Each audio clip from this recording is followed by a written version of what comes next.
Overtraining syndrome. Here's the deal. Does it exist? Yes or no? Yes. Obviously it exists. It very clearly exists.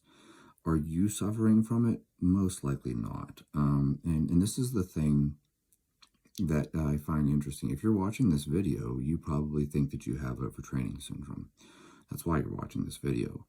And the weird irony is that it typically ends up in a situation where the guys who are overtraining are not concerned about overtraining. They don't even think about it. So that's why they end up overtrained. The guys who just keep adding volume and just keep training and training and training and training and training, they're not worried about overtraining syndrome. Hence, they end up with overtraining syndrome. The guys who are worried about overtraining syndrome, they don't ever develop overtraining syndrome because they're worried about developing overtraining syndrome. Another thing I'll point out to here is that a lot of people think they have overtraining syndrome, and in reality, they just have undereating. REDS, the relative energy deficiency in sport, is defined as 45 kcal per kg of body weight. I will run into guys who are eating far less than that. They're eating, 25 to 30 calories per kg of body weight. No wonder you feel awful. You're not eating enough to recover. If you are eating 45 or more calories per kg of body weight, and you're still developing, low thyroid, low testosterone, low luteinizing hormone, low follicle stimulating hormone, etc., okay, then that may be a case where you do have overtraining syndrome. And in that scenario, you might want to look at your CPK, your LDH, your aldolase, things like that.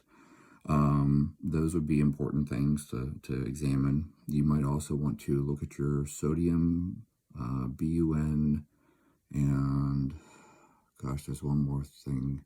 Anyways, you guys can find it. There's an osmolality calculator, and once you punch your numbers into that, you'll know if you're just dehydrated, because a lot of people train so hard that they end up in a chronic state of dehydration. So if your BUN is very high and your sodium is high, there's one more number, and for whatever reason, I'm totally blanking on it.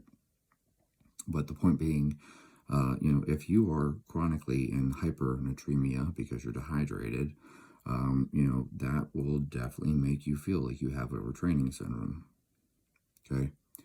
And another thing to point out here is that, a lot of people think they have overtraining syndrome, and then I talk to them, and you're like sleeping 5 hours a night. A lot of guys, I find this more and more common now, they have sleep apnea. You're fatigued all the time. You feel like shit. It's okay. I've been there. Like I've been very open about my experience. I felt awful all the time. And it just didn't matter how much I slept. I'd sleep 11, 12 hours. I'd even take a nap. And I was still exhausted all the time. And it turns out I have central sleep apnea. So I didn't realize I had sleep apnea because I don't snore. I don't make noise. So like I don't have obstructive issues. And so, I didn't realize that I had sleep apnea because I don't have obstructive sleep apnea. Instead, I have central sleep apnea. So I have a BiPAP that breathes for me, right? And that changed everything. Now it's like, oh, I get 7 hours of sleep, and it feels like I got 12, at least just by comparison. I still prefer to get, 10, 11 hours of sleep. Before we got the puppy, I was getting like 11.2 to 11.4 hours of sleep a night. And that, as I've told people in the past, that's my secret. I can recover from anything if I'm consistent with my sleep. It doesn't matter how hard I train. I won't see a regression in performance when I'm getting 11 hours of sleep consistently. But for a lot of guys out there, they're fatigued all the time. And they feel like shit. And then they get a sleep study done, and it turns out that they had obstructive sleep apnea. Okay, that makes a big difference. So like assuming your hydration is dialed in, assuming that you're eating enough, you're eating more than 45 kcal per kg of body weight,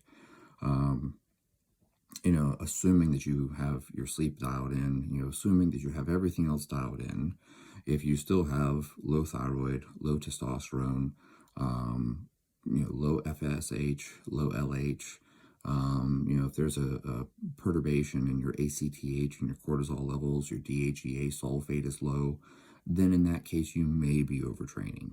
But for the majority of people, you're not overtraining. Your CPK is not terribly out of range. If you lift weights, your CPK will be over the reference range.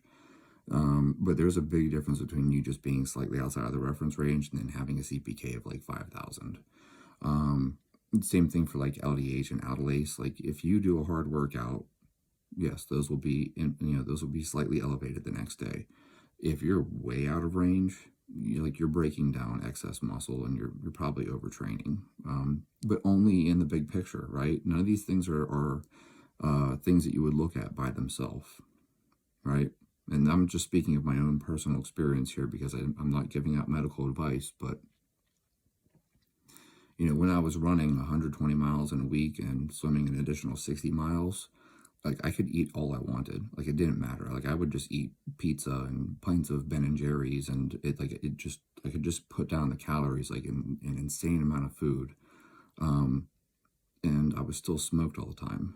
And I had this big goal, so I just kept adding volume. It was just like, yeah, well, I'm getting slower, so I'll just run even more. And that's how you get to 120. When I was running 60 miles a week, I was like, I'm getting slower. I need to increase my mileage. So, you start running 70 and you're getting even slower. It's like, well, I'm not working hard enough. I must do 80 now. And I just kept pushing it up and pushing it up and pushing it up, not realizing that more volume was not the solution. I've been very adamant telling people that adding more volume to your running is not going to fix your running. You are not going to run faster by running more. And this was a mistake I made. That's why I don't make that mistake with my athletes. It's a mistake that I made, so I learned a lesson. The point here being, if you're worried about overtraining, you are probably not overtrained. If you are not worried about overtraining, you're probably not watching this video. And that is the person who has to look out for overtraining syndrome. It's the person who isn't worried about overtraining syndrome. How ironic, right? But that's exactly what happens. The guys who aren't worried about overtraining, those are the guys who end up overtrained. And it's just the way things go. Anyways, that's pretty much the takeaway here. Just the fact that if you're worried about overtraining syndrome, most likely you're not overtraining. I do believe that some people are just simply under-recovering.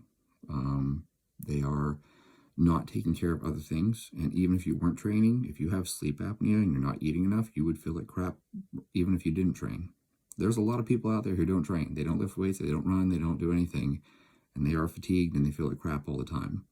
And so like the same thing can happen in athletes.